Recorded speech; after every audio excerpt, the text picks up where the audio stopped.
Hi, it's mate Custom Cruisers Pro One beautiful cover. Probably some knobber has used the wrong brake fluid.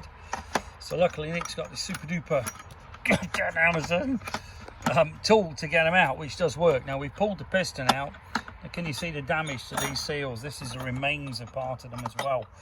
Terrible stuff, this DOT4. Do not use DOT4 in a Harley. Can you see here? What a fucking nightmare. And you can see here, there's more remains of the seals in there.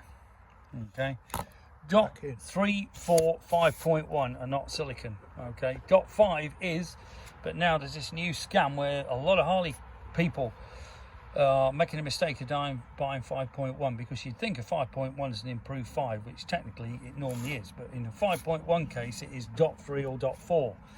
Okay, so do not use this stuff. See here, we're cleaning out the stuff from the housing.